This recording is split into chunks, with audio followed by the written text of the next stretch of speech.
Hey, Dana with Loose Leashes Dog Training. Wanted to talk about a topic that I talk about with clients all the time. I thought I might as well make a video on this since I talk about it all the time. Be easier to just send videos out than explain it all the time. But two of the worst things you could ever use with your dog is a retractable leash, which everybody knows how I feel about them, giving dogs a whole lot of freedom to create a whole lot of bad behaviors.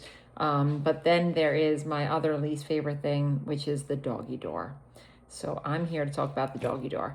So many years ago, I had a doggy door for a dog who was a senior, and he had to go to the bathroom when I was teaching, and I was gone for like 8 hours a day. So I'm like, oh, I'll put a doggy door for him so he could go out to go and potty. At the time, I had two other dogs. So there were three dogs with the freedom to go in and out of my house while I wasn't home. And I'll never forget when my neighbor said to me, and he was very angry, he said, "Do you know your dogs just go outside and bark all day?" And I was like, no, I didn't know that. So needless to say, that dog passed away, and I still had the doggy door. And I remember my dog Lucy, who had serious prey drive, and she was always very alert. She would hear a sound outside in the yard, and she would become alert, and then she would run through the doggy door and pretty much knock down furniture, anything to get to the doggy door to get outside. And then all my other dogs would chase her outside, and they'd all try to squeeze through the doggy door, and it was complete chaos. And then they would run out to the back fence, and they'd be barking and, being crazy and everything. And it dawned on me, this was even before I was a dog trainer, that why on earth would I put a hole in my house to create bad behaviors like this? So when you have a doggy door, you're essentially telling the dog, you could be alert all the time and go outside and bark and dig holes and try to get out of the yard and do all these things. And it's essentially our fault because we put this hole in the house for them. So when I realized that, I closed up that doggy door and I never opened it again. Now, all these years later, I work with thousands of people who have doggy doors, and they contact me because their dogs bark at everything.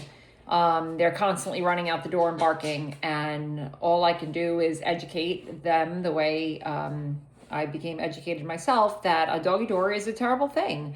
I mean, if this could be a wide paintbrush stroke, I mean, if you have a dog who's super neutral and he can go out the doggy door and lay in the sun and not bark and be super calm and no jeopardy, no dangers for the dog to get out of the yard or anything, I mean, it's not the worst thing.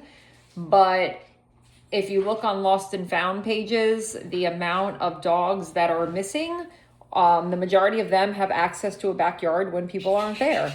And they're bored. They're out in the yard. They're digging holes. They're eating, chasing lizards, all mental stuff that gets them crazy all the time. They're fence fighting. They're bringing turtles into the house. They're bringing sprinklers into the house. Every time they try to fall asleep when they're inside, they hear a sound and they run out the door and start barking. So it's the worst thing. It's the absolute worst thing in the whole world. I worked with a client today who the neighbors called the cops on her because her dogs are outside barking constantly. And you really can't blame people for getting upset that they're outside and they can't even enjoy being outside because their neighbors' dogs are barking all the time. So I told her, first thing I told her is, you need to close that doggy door and never open it again. There's no reason your dog should go outside and be out there by itself, where that's not safe to begin with. And then it's creating all these bad habits. And then you go to walk the dog and the dog is barking at people on the walk and you get mad, but the whole time they're outside, they're doing the same thing. So you can't tell the dog, don't bark at people on the walk, but you can bark the whole time when I'm gone at work. And then when it comes to potty training, I mean, we can't expect a puppy whose mind is all over the place to go outside and go potty and then come back in. I mean, their intentions might be good. They might be like, oh, I have to go potty. So they go out the doggy door and then they see a butterfly or a squirrel or, some branches to pick up. And then they're like, oh, forget it about going to potty. And they get preoccupied and then they go back inside and they pee on the floor.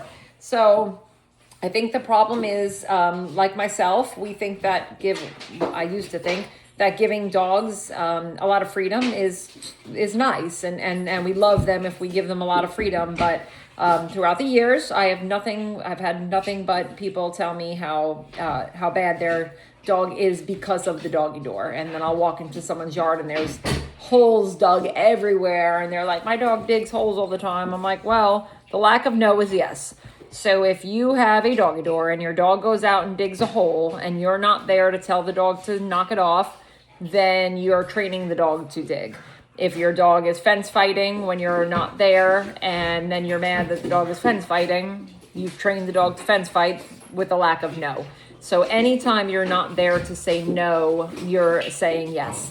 So if you have a doggy door, please think about how dangerous this is and how it creates bad behaviors. And close that thing up, because your dog doesn't need freedom. It needs a lot of structure, guidance, and boundaries. And a doggy door or a retractable leash, neither one of those tools give anything, any sort of boundaries like that. Now, if you don't care about your dog's behavior and you're not mad when they're barking and you're not mad when they're digging, then keep your doggy door open. But you really can't complain that your dog has bad behaviors if you are gone and your dog is creating these bad behaviors for hours and hours on end. Okay, close that doggy door, lock it up, never open it again. And if you have a retractable leash, throw it in the garbage. Bye-bye.